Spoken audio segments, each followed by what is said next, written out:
Welcome everyone. Question on solid state.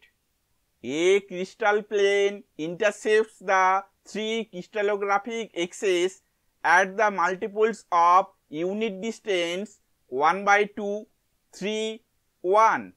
So, the Miller indices of the plane are. Choices are A.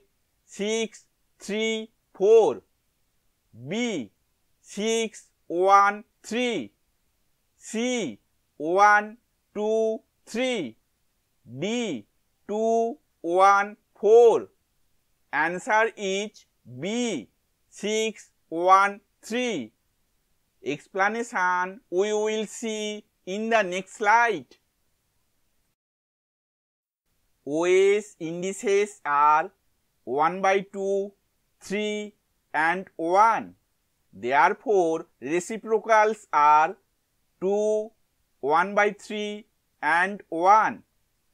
To make them whole number, they are to be multiplied by lowest possible 3.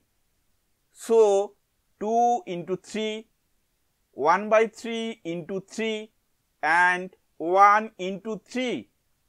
Therefore, Miller indices are 6, 1 and 3.